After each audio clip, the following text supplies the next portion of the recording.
fango y habían como rugidos o chillidos o algo después que burbujeaba lentamente de vuelta al lodo. Había un lodo, nada parecía tener sentido. Y entonces de repente, usted cuenta en el libro, usted ve algo hermoso que emerge de la oscuridad. ¿Qué era? Bueno, vi esta luz clara y pura, de la cual salían finos filamentos girando lentamente, viniendo hacia mí. Y lo más maravilloso no era solo esta luz clara y bella, sino que venía con una melodía musical perfecta. A medida que giraba hacia mí, muy lentamente, se acercó, subiendo, y eso se abrió a un perfecto y hermoso e idílico valle, que subía muy inclinado hacia el brillo, en un campo verde, exuberante, fértil, creciendo. Y aunque no tenía conciencia corporal, sentía que me movía a través de esto, ya que yo era como una especie de gusano en el ala de una mariposa, la más bella mariposa sobre la tierra. Usted cuenta que estaba como volando sobre bosques. Así es. Y había una hermosa pradera llena de lo que luego llamaría las almas, los aldeanos bailando. Había dicha, júbilo, niños jugando, perros saltando, un reino muy hermoso e idílico. Claro está que tenía muchas características terrenales. Así que, inicialmente, al intentar comprender esto, pensé, bueno, eso puede haberse originado en mi cerebro. Algo de esto puede haber sido como un enredo terrenal. Era tan real. Y eso es algo difícil de explicar a la gente, aunque es comúnmente descrito en las experiencias cercanas a la muerte. Pero era un reino absolutamente perfecto y bello. Y junto a mí, sobre el ala de la mariposa, había una niña muy hermosa. Ella nunca me habló, pero nunca olvidaré su cara. Una cara tan bella, ojos azul brillante, pómulos altos. Y nunca dijo una palabra, pero sus pensamientos, sus conceptos llegaron directamente a mi mente. Eres profundamente amado y apreciado por siempre. No tienes nada que temer. Cuidarán de ti. En este reino no puedes hacer nada equivocado. En este reino espiritual. Eso fue lo que dijo, o lo que sentí. Y fue tan reconfortante, y el amor incondicional que fluía de ella realmente sobrepasa todas las palabras. A partir de entonces hubo una hermosa brisa, como una suave brisa de verano soplando y cambiando todo. Y esa fue la primera vez que me percaté, mi primera memoria, porque tuve amnesia respecto a mi vida pasada. No recordaba nada de mi vida antes, ni palabras ni lenguaje. Y esa brisa que soplaba fue lo que me hizo consciente de la divinidad y de Dios Todopoderoso en cada parte de la creación y de ese reino.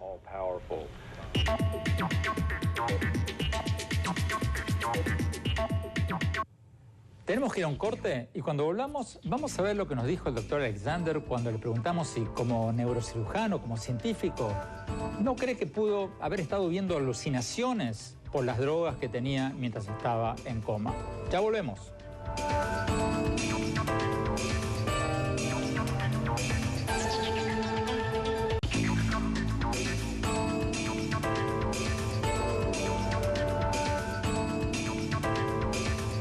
Gracias por seguir con nosotros. Para quienes recién nos sintonizan, estamos viendo la entrevista que le hicimos al doctor Eben Alexander, un médico neurocirujano y ex profesor de medicina de la Universidad de Harvard, que escribió el libro más vendido de la lista de bestsellers del New York Times.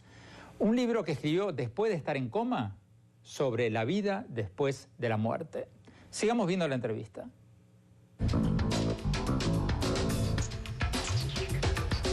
Muchas personas que han tenido experiencias cercanas a la muerte recuerdan haber visto ángeles o criaturas semejantes a ángeles. ¿Usted vio algo así? De hecho, en aquel hermoso valle, he mencionado todas las almas bailando, la dicha y el júbilo, y eso se debía a que muy por encima había una luz. De hecho, eran seres espirituales muy avanzados, que dejaban rastros dorados, centellantes, de polvo dorado, muy brillante, de esos enjambres de esferas voladoras, deslizándose en lo alto venían estos coros, cantos, himnos, una música tan hermosa, más allá de cualquier pieza que podamos componer en la tierra y tan poderosa emocionalmente. Y eso venía de estos seres. Es muy difícil de describir, pues en ese reino uno no ve con los ojos, no oye con los oídos. Entonces, con frecuencia, lo que uno observa se convierte en formas relacionadas con lo que uno ya sabe al respecto, ha oído al respecto. Por eso, al recordar esos coros angelicales, porque así es como vi a esas esferas en lo alto, claro está que ángel no estaba en mi vocabulario en ese entonces. No había palabras en mi vocabulario, solo flujos o corrientes conceptuales mientras estaba en coma. Pero cuando lo estaba escribiendo, unas semanas después, dije que esas esferas doradas deslizándose en el cielo con sus cantos y sus himnos eran ángeles, porque esa es la mejor palabra para describir lo que estaba sucediendo allí. Y eran coros. Y esa música terminó siendo una hermosa transición al siguiente reino, al que llamo el núcleo, que se encuentra fuera de todo espacio y tiempo superior. Cuando usted habla de esa música que escuchaba mientras estaba en coma, en el libro usted cuenta que escuchó un sonido como Om. ¿Qué fue eso? Bueno, cuando entré a ese reino que lo llamo núcleo, a ese tercer reino, acababa de pasar por aquel hermoso valle con aquella brisa cálida de divinidad soplando y de pronto toda esa escena se desvaneció, colapsó.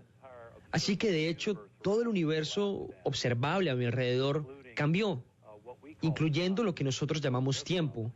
Colapsó hacia un círculo o un punto más alto en ese siguiente reino, una causalidad que está completamente fuera del tiempo terrestre, pero luego me envió más allá de eso, a un tiempo y espacio superior que también colapsó, se vino abajo, hasta que estuve en ese núcleo, en esa negrura como de tinta y luego una luz deslumbrante de una orbe, de una esfera de luz más brillante que 1.000.000 de estrellas apareció ahí conmigo. Y el sonido que traje conmigo de vuelta de ese reino fue el sonido de Om. Y cuando se lo explico a la gente, digo que es el tipo de resonancia que tendrías en la infinidad y la eternidad, el sonido del divino creador, Dios, a través de todo. Pero para mí, Om fue el sonido que traje de vuelta, el que escuché. De hecho, cuando comencé a escribir acerca de esta experiencia, la palabra Dios no era sino una palabra humana. Y toda palabra humana ya, digamos que falla miserablemente al tratar de describir el asombro y el poder de la deidad. Así que Om fue una palabra muy apropiada para mí. Así que usé Om como pronombre para referirme a Dios.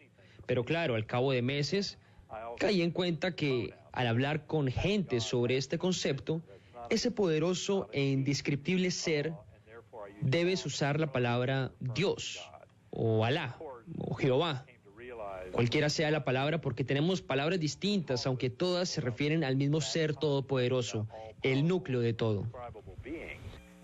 Doctor Alexander, pero permítame preguntarle como neurocirujano, como un médico, un científico que durante 15 años enseñó en la Escuela de Medicina de Harvard, ¿qué se dice usted a sí mismo cuando se pregunta si estas visiones no pudieran haber sido alucinaciones, producto de las drogas? Usted estaba en coma, estaba profundamente dopado. ¿Qué dice el científico, el neurocirujano en usted ante esta posibilidad? Cualquier doctor que cuide de este tipo de pacientes le diría que si uno tiene una meningitis bacteriana por más de 3 horas y media y pasa 7 días en coma con un respirador, uno no regresa. En general, la gente no regresa, pero con seguridad, uno no regresa pudiendo contar la historia porque la meningitis es probablemente uno de los modelos más eficientes de muerte humana, pues destruye la superficie exterior del cerebro, la parte de donde sucede nuestra conciencia humana. Para mí, Esto fue un gran misterio. Cuando volví del coma, no recordaba todo lo que había aprendido en 20 años de neurocirugía académica acerca del cerebro, la mente y la conciencia. Recordaba muy poco. Mi lenguaje regresó días después. Mi conocimiento acerca de la neurocirugía, la mente, el cerebro y la conciencia no regresó sino 6 semanas después de que salí del estado de coma. En ese tiempo, estaba muy ocupado escribiendo todo esto, como un reportaje neurocientífico, pues mis doctores me habían dicho que no podía haber experimentado nada. Tú tenías meningitis y esos pacientes no regresan con historias que contar, me decían. Uno puede tener meningitis menos severa, una meningitis menor, una meningitis bacteriana que te deja en coma por 1 o 2 días, entonces puede que tengas algunas alucinaciones, pero no con una meningitis bacteriana severa como esta. O sea, lo que usted está diciendo es que su cerebro estaba muerto y un cerebro muerto no puede alucinar. Sí, o ha muerto o está despertando. Por eso mis doctores estaban en el dilema el día 7, ante el hecho de que yo tenía 2% de oportunidad de sobrevivir, ninguna oportunidad de recuperarme. Y la recomendación en ese entonces fue parar los antibióticos. Así que, de hecho, no fue un sueño, no fue una alucinación. Esa es probablemente la parte más importante de mi viaje. Y me tomó meses y meses y meses para admitir que esto no había sucedido en mi cerebro. Estaba revisando mis registros médicos, revisando mis escaneos con mis colegas, neurocirujanos, neurocientíficos, explicarlo como un fenómeno basado en el cerebro, que yo fui el peor escéptico por mucho tiempo. La experiencia era demasiado real para ser real. Le dije a mi hijo, que se está especializando en neurociencia, le dije que 2 días luego de salir del hospital estaba tratando de explicarlo cómo, con base en el cerebro, y por eso tengo esa hipótesis en mi libro, pero con mis colegas pudimos definir que no sucedió en mi cerebro en lo absoluto. No fue una alucinación, no fue un sueño, y pareció real porque fue real. Sucedió fuera del universo físico, fuera de mi cerebro.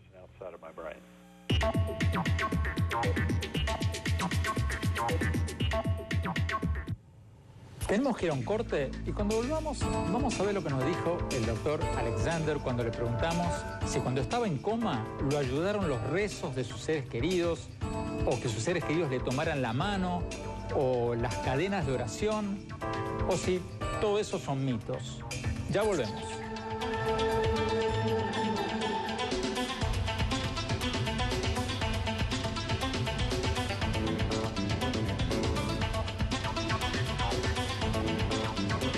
Si nos sintonizan, estamos viendo la entrevista que le hicimos al doctor Eben Alexander, un médico neurocirujano, ex profesor de medicina de la Universidad de Harvard, que escribió el libro número 1 en la lista de bestsellers del New York Times. Hace 6 meses que está número 1 en la lista del New York Times. Es un libro sobre su experiencia cuando estuvo en estado de coma y la vida después de la muerte. Seguimos con la entrevista. Veamos. Doctor Alexander, una de las cosas que más me impactó de su libro es cuando explica la función del cerebro como un escudo, como un protector. Usted dice en el libro que el cerebro bloquea nuestro acceso al conocimiento de otros mundos, como una protección para protegernos. Pero explíquenos, ¿protegernos de qué? Creo que lo importante de entender es el concepto del cerebro como un velo. Es necesario entender que cuando estamos en esos reinos, en una experiencia cercana a la muerte, cuando podemos ver detrás del velo, estamos completamente separados del aquí y el ahora, del espacio y el tiempo de este reino. Eso es crucial entenderlo. La corriente allá es totalmente distinta porque el aquí y el ahora es parte del velo, de la ilusión de nuestra conciencia a este lado del velo. Si uno estuviera siempre en ese reino de no estar aquí y ahora, no le ayudaría a sobrevivir en un sentido darwiniano, siendo depredador o presa en un ambiente primitivo, no tendría ningún valor. Esto es algo que solo podemos hacer hoy, como humanos, en una sociedad en la que no tenemos que preocuparnos por encontrar comida y no ser comida. Así que no tendría una ventaja de supervivencia darwiniana en absoluto si estuviéramos en el espacio-tiempo secundario a cada momento. Es importante entender las diferencias. Usted usa una excelente metáfora en el libro sobre el poder de bloqueo del cerebro, cuando dice que el cerebro actúa como cuando el sol impide que veamos las estrellas. Cuéntenos un poco cómo es eso. Me encanta esa metáfora porque creo que la gente lo puede entender. La metáfora es que cuando uno mira el cielo nocturno y ve las lindas estrellas, se da cuenta de la bella creación que es nuestro universo. Y luego sale el sol, amanece, y hace desaparecer todo eso, iluminando tus alrededores inmediatos, pero bloqueando por completo ese majestuoso, inmenso y bello cosmos. De la misma manera, nuestro cerebro consciente nos ilumina el aquí y ahora y arrasa con lo que está detrás del velo, que es una escala mucho mayor de nuestro ser. Lo podemos ver en las experiencias cercanas a la muerte, entre vidas, en oración profunda, centrada, en meditación profunda, la esencia de la desesperación. Todos los distintos medios por los que podemos ver a través de aquel velo y darnos cuenta que nuestra conexión unos con otros, nuestra unidad y también nuestra conexión con lo divino, la cual vemos en las experiencias cercanas a la muerte. Incluso los ateos más tajantes tienen experiencias fuertes cuando tienen o viven situaciones cercanas a la muerte al entrar en contacto con la fuente creativa, todopoderosa y amorosa. Así que esto no depende de creencias religiosas ni de lo que uno ha encontrado en la tierra, aunque, como lo he dicho, ese reino de pasaje que se origina en un mundo real y perfecto, volvemos a estos cerebros y mentes y nuestras memorias nos están diciendo historias de aquel viaje. Estas pueden ser manchadas por nuestra personalidad, nuestra historia personal, nuestro pasado cultural y religioso. Y es por eso que un cristiano puede ver un bello cuerpo de luz como Jesús, mientras un musulmán lo verá como Mohammed. No quiero decir que ese reino no sea real. Significa que ese reino de pasaje del que hablo es un reino intermedio que nos permite identificarnos con nosotros mismos en ese otro reino más elevado y real. De manera que cuando intentamos traerlo de vuelta aquí, retoma sus vestiduras terrestres. Claro que los escépticos se sienten perdidos golpeando su cabeza contra los árboles sin percibir la hermosa fuerza, pensando que las pequeñas diferencias, que el cristiano ve a Cristo y el musulmán ve a Mohammed, dicen que eso significa que no es real. Se pierden del hecho que es absolutamente real, pero que las memorias se manchan cuando regresamos con algo de nuestro bagaje personal y cultural que ya estaba ahí antes de la experiencia cercana a la muerte.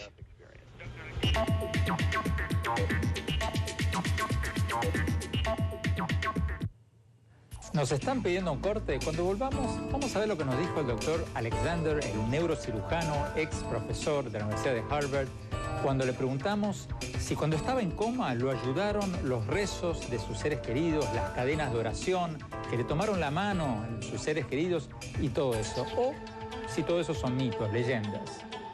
Ya volvemos con lo que...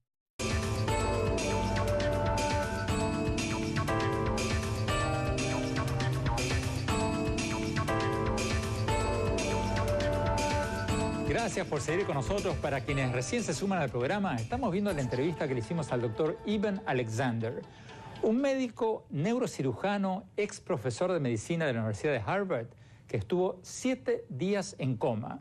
Y luego escribió este libro, que es desde hace 6 meses el libro más vendido en la lista de bestsellers del New York Times. Un libro sobre la vida después de la muerte. Sigamos viendo la entrevista.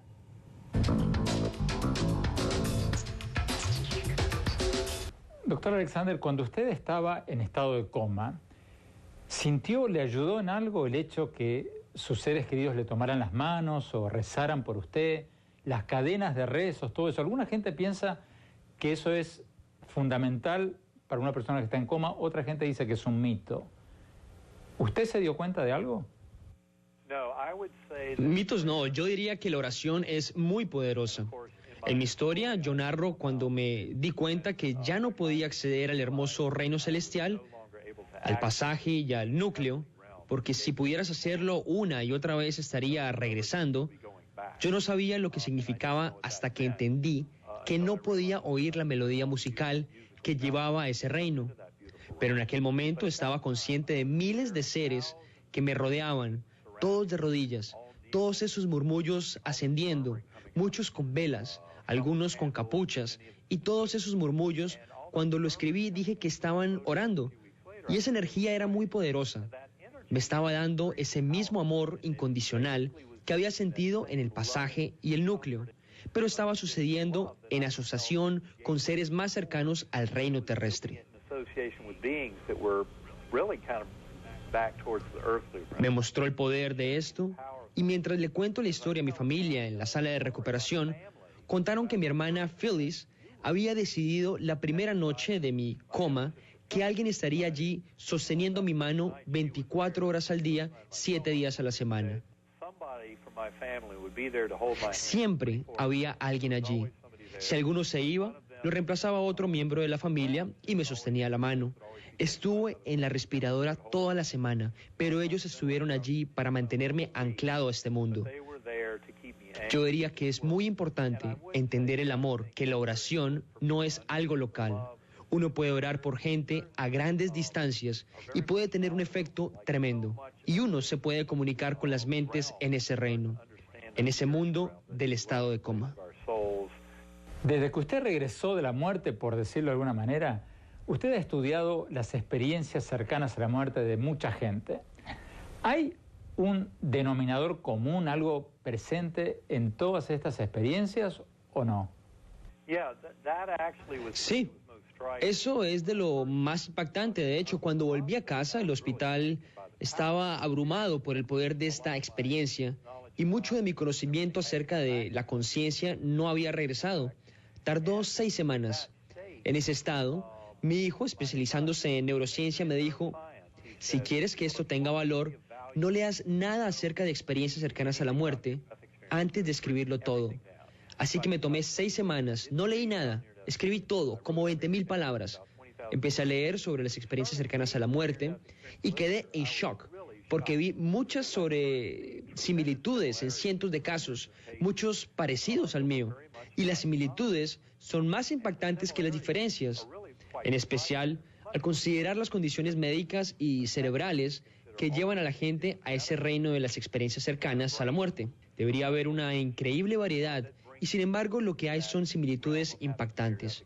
Y cuando empiezas a investigar la literatura después de la muerte, de cientos de años atrás, y los escritos de místicos religiosos y de profetas de miles de años atrás, uno ve más similitudes y se da cuenta que ese reino es muy real. Es mucho más poderoso notar las similitudes que dejarse desviar por las pequeñas diferencias entre otras experiencias. Eso es una de las partes más maravillosas de mi viaje, pues apoya y valida tantas otras de estas experiencias místicas transformadoras a través de los años.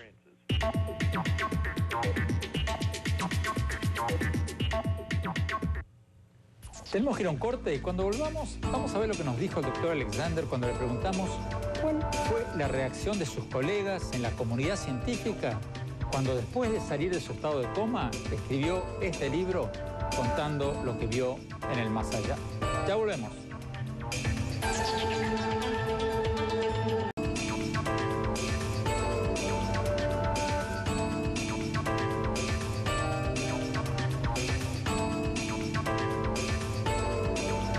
Gracias por seguir con nosotros. Para quienes recién nos sintonizan, estamos viendo la entrevista al doctor Eben Alexander, un médico neurocirujano, ex profesor de medicina de la Universidad de Harvard, que estuvo en coma 7 días y luego escribió este libro, que es el más vendido en la lista de bestsellers de los más vendidos del New York Times. Un libro sobre la vida después de la muerte.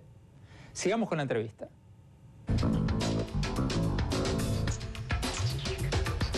Doctor Alexander, bueno, ya han pasado unos años después de su experiencia, después de su estado de coma. ¿Se ha vuelto usted una persona religiosa, mística, espiritual? ¿Medita? ¿En qué cambió su vida? Yo diría que he cambiado en todas las formas imaginables, pero no fue de inmediato.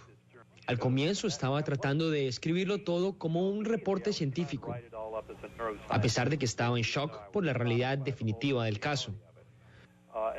Fueron 4 meses después que se dio la revelación que registro en el libro, la que me definió la realidad de aquel reino. Desde entonces he estado en una misión, tratando de entenderlo. Es por eso que escribí el libro. Pero de hecho el manuscrito era 3 veces más largo que La prueba del cielo. Lo estaba escribiendo para mí mismo, para entender todo acerca de la naturaleza de la realidad, la física, la cosmología, la naturaleza del espacio, el tiempo, la causalidad, el libre albedrío, y tratando de ponerlo en contexto con mi viaje. Todo lo que sabía acerca de la conciencia. Es por eso que me ha cambiado en todas las formas imaginables. Tiene que ver con aumentar las fronteras de la ciencia para darse cuenta que la ciencia y la espiritualidad se fortalecen mutuamente. Es solo un nivel primitivo como de kinder donde luchan una contra otra, pensando que una tiene la razón y la otra no. En realidad, nuestra ciencia convencional de hoy, como dije antes, no sabe nada de cómo la conciencia emerge del cerebro físico, sin mencionar la conciencia no local, que es un fenómeno muy real. Puede suceder. Este fenómeno apoya las experiencias cercanas a la muerte, la reencarnación, memorias de vidas pasadas, experiencias fuera del cuerpo, visión a distancia, telepatía, psicoquinesia. En eternia.org encontrará una visión más completa de todos estos tipos de conciencia que van más allá de nuestra explicación materialista, científica primitiva, que era la que yo tenía antes del coma. Así que es más espiritual. Ahora conozco la realidad de Dios que está en el núcleo de todo lo que existe. Pero mi mensaje trasciende las fronteras entre religiones, entre religión, espiritualidad y ciencia, y amplía las fronteras de la ciencia para que ésta pueda encontrar una dirección en cuanto al misterio profundo de la conciencia. Se trata del crecimiento que viví en cuanto a mi comprensión de la realidad. Creo que es una de las razones por las cuales el libro despegó tan rápido como lo hizo. En la primera semana en los Estados Unidos llegó al número 1 de los libros más vendidos del New York Times y se ha mantenido ahí por 6 meses. Eso se debe a que resuena con alma. Doctor Alexander, en la Edad Media, un científico como usted, que se saliera tanto de la línea oficial, hubiera sido excomulgado, vetado, vilipendiado. ¿Cuál fue la reacción de la comunidad científica cuando usted sacó este libro? Yo diría que cuanto más saben de la conciencia, los neurocientíficos versados en los misterios profundos de la conciencia, suben a bordo rápidamente. Si uno llega a hablar del enigma de la mecánica cuántica, o sea, el problema central de la conciencia, que dice que no hay un científico materialista que pueda dar respuesta a cómo la conciencia surge, eso inmediatamente es una gran bandera roja, especialmente en una ciencia que tiene la teoría acerca de todo. Obviamente no entienden mucho si ni siquiera pueden explicar la conciencia. Yo diría que esos científicos suben a bordo rápido, y hay muchos así. Y también las enfermeras y los doctores que han pasado tiempo con pacientes que están muriendo han visto tanto acerca del alma eterna que vivir más allá del cuerpo para ellos es evidente. De hecho, he empezado a recibir muchas invitaciones para ir a escuelas médicas, a la Universidad Americana de Cirujanos, a distintos grupos de médicos que saben que hay pruebas y realidad detrás de esto. Así que se trata de hacer que este mundo empiece a despertar una verdad más elevada, que para mí ha estado ahí por más de 3.000 años. En el siglo XX, los científicos materialistas fuimos engañados y creímos que esa ciencia podía explicar todo. Bueno, no puede siquiera empezar a explicar la conciencia. Así que ahora veo a la ciencia creciendo, expandiendo sus fronteras para aceptar el misterio profundo de la conciencia y el enigma de la mecánica cuántica, tratando de explicar la naturaleza de la realidad. Mucha de esa comunidad está despertando. Las religiones también han aceptado mi vivencia, viniendo de todas las creencias, especialmente con tradiciones místicas como el misticismo judío del Kabbalah, místicos cristianos, budistas, sufíes, hinduistas. Se trata de romper las falsas fronteras. Las fronteras entre religiones son falsas. Son creadas por el hombre, y a medida que vamos más profundo en la conciencia, convergemos en una realidad mucho más auténtica que tiene que ver con la eternidad de nuestra alma y espíritu.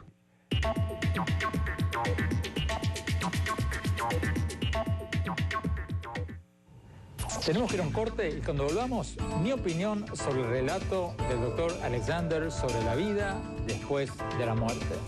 Ya volvemos.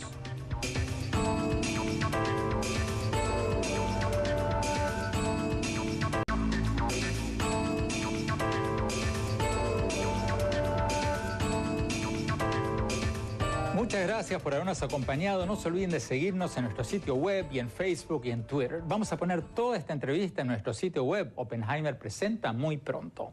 Bueno, mi opinión sobre el doctor Eben Alexander y sobre su libro sobre la vida después de la muerte. Cuando salió el libro y escaló a número 1 en la tabla de bestsellers del New York Times, muchos de mis colegas se lo tomaron a la risa, se burlaron de las mariposas y otras cosas que supuestamente vio Alexander cuando estaba en estado de coma.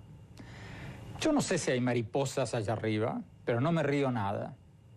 Lo que más me gustó del libro es su metáfora sobre la mente humana, donde dice que la mente humana es como un velo que nos bloquea de ver el más allá.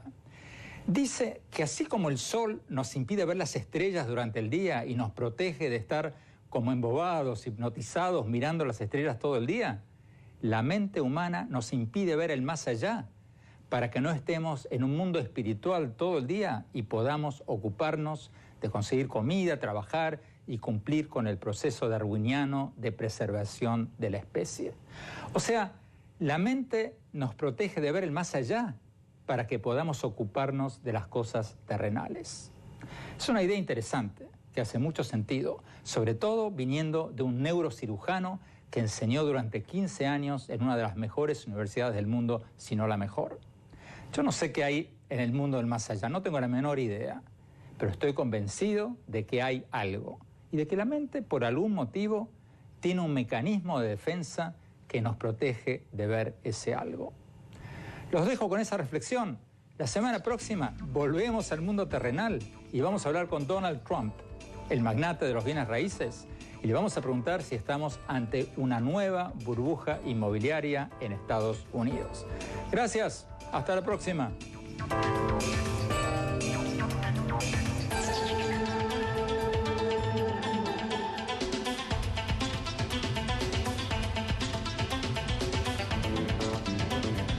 La conciencia corporal sentía que me movía a través de esto, ya que yo era como una especie de gusano en el ala de una mariposa, la más bella mariposa sobre la tierra.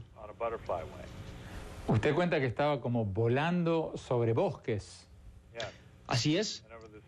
Y había una hermosa pradera llena de lo que luego llamaría las almas, los aldeanos bailando. Había dicha, júbilo, niños jugando, perros saltando, un reino muy hermoso e idílico. Claro está que tenía muchas características terrenales. Así que, inicialmente, al intentar comprender esto, pensé, bueno, eso puede haberse originado en mi cerebro. Algo de esto puede haber sido como un enredo terrenal. Era tan real. Y eso es algo difícil de explicar a la gente, aunque es comúnmente descrito en las experiencias cercanas a la muerte. Pero era un reino absolutamente perfecto y bello. Y junto a mí, sobre el ala de la mariposa, había una niña muy hermosa. Ella nunca me habló, pero nunca olvidaré su cara. Una cara tan bella, ojos azul brillante, pómulos altos. Y nunca dijo una palabra, pero sus pensamientos, sus conceptos llegaron directamente a mi mente. Eres profundamente amado y apreciado por siempre. No tienes nada que temer. Cuidarán de ti. En este reino no puedes hacer nada equivocado. En este reino espiritual. Eso fue lo que dijo. O lo que sentí. Y fue tan reconfortante, y el amor incondicional que fluía de ella realmente sobrepasa todas las palabras. A partir de entonces hubo una hermosa brisa, como una suave brisa de verano soplando y cambiando todo. Y esa fue la primera vez que me percaté mi primera memoria de fango y habían como rugidos o chillidos o algo después que burbujeaba lentamente de vuelta al lodo. Había un lodo, nada parecía tener sentido. Y entonces de repente, usted cuenta en el libro, usted ve algo hermoso que emerge de la oscuridad. ¿Qué era? Bueno, vi esta luz clara y pura, de la cual salían finos filamentos girando lentamente, viniendo hacia mí. Y lo más maravilloso no era solo esta luz clara y bella, sino que venía con una melodía musical perfecta. A medida que giraba hacia mí, muy lentamente, se acercó, subiendo, y eso se abrió a un perfecto y hermoso e idílico valle, que subía muy inclinado hacia el brillo, en un campo verde, exuberante, fértil, creciendo. Y aunque no tenía conciencia... Ivan Alexander, un médico neurocirujano y ex profesor de medicina de la Universidad de Harvard, que escribió el libro más vendido de la lista de bestsellers del New York Times. Un libro que escribió después de estar en coma sobre la vida después de la muerte. Sigamos viendo la entrevista.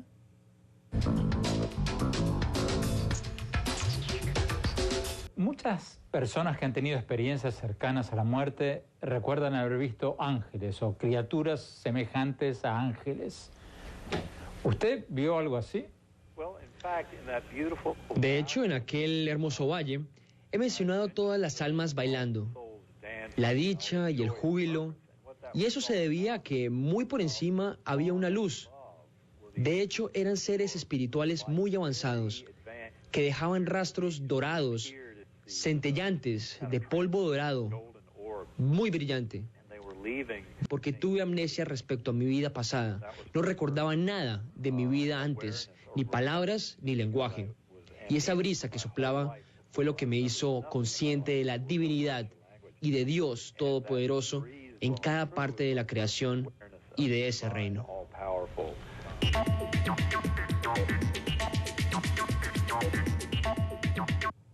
Tenemos que ir a un corte y cuando volvamos vamos a ver lo que nos dijo el doctor Alexander cuando le preguntamos si como neurocirujano, como científico, ¿no cree que pudo haber estado viendo alucinaciones por las drogas que tenía mientras estaba en coma? Ya volvemos.